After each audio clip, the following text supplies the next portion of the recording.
All right, today we're jumping into one of the most amazing and fundamental ideas in all of biology. We're talking about transport across the cell membrane.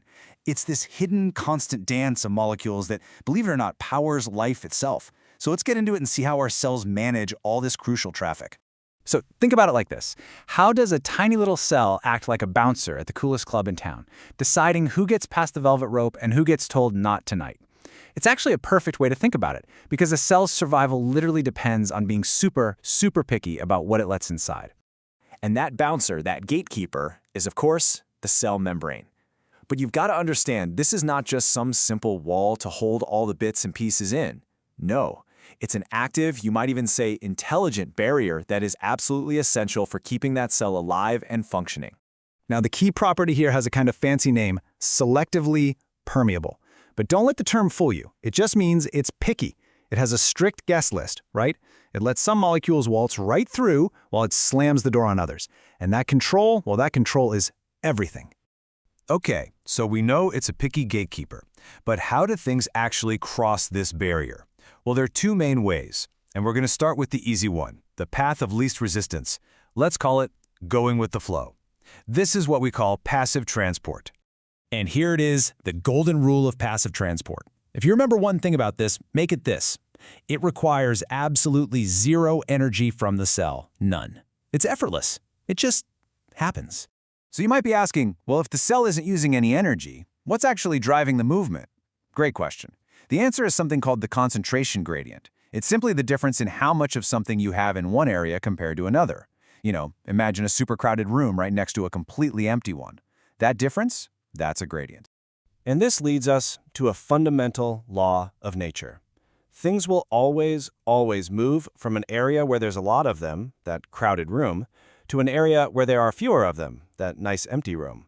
It's like a ball rolling downhill. It takes no effort. It's just what happens. Now, what's really cool is that this rolling downhill thing isn't a one-size-fits-all process. Passive transport actually has 3 different paths that molecules can take to get across the membrane, and all of them happen without the cell spending a single drop of energy. And here are the 3 paths. First up, we've got simple diffusion. Next is facilitated diffusion. And last but not least, a very special case called osmosis. Let's take a quick look at each one. Okay, path 1, simple diffusion. This is for the real VIPs, the tiny, uncharged molecules like the oxygen you breathe in and the carbon dioxide you breathe out. They're so small, they don't even need a door. They can just slip right through the cracks in the cell membrane, always moving from high concentration to low. But what about bigger stuff, like glucose, the sugar that fuels the cell? It's way too big to just slip through. It needs help. And that's where facilitated diffusion comes in. The cell has these special protein channels that act like custom-built doorways, and they only let specific molecules through. But remember, it's still passive, it's still going downhill, and it still costs no energy. And finally, we have osmosis. Now, osmosis is just the special name we give to the diffusion of water. Water is so critical to everything life does that its movement gets its own category. And just like everything else in passive transport, water flows down its concentration gradient, from an area with lots of water to an area with less. Okay, that was all the easy downhill stuff.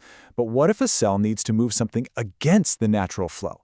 What if it needs to shove more stuff into a room that's already packed to the brim? Well, that takes work. That is an uphill battle. And that's what we call active transport. This slide just nails the fundamental difference. Passive transport is like coasting on your bike downhill. No effort, no energy needed. Active transport, that's you having to pedal with all your might to get that bike back up the hill. It goes against the natural flow, and it's going to cost you. And the price of admission for active transport is energy.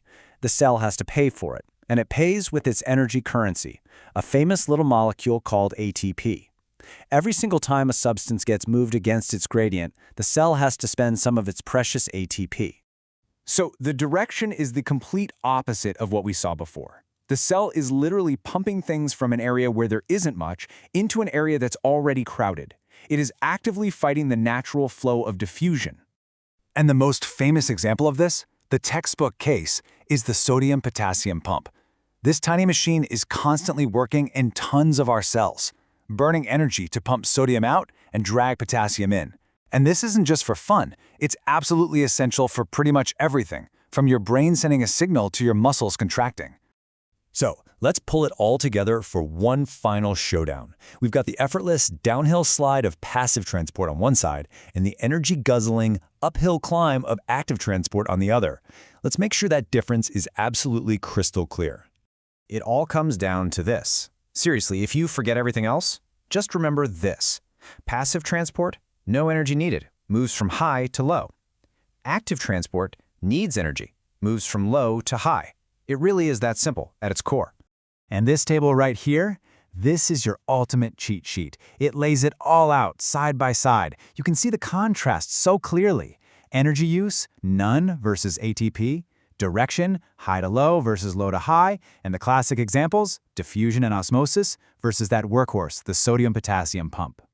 So why do we even care about all this? Well, because understanding cell transport isn't just some random factoid. It's a core foundational concept in all of biology. And if you're studying for an exam like the MDCAT, I promise you, mastering this will make dozens of other topics suddenly click and make perfect sense.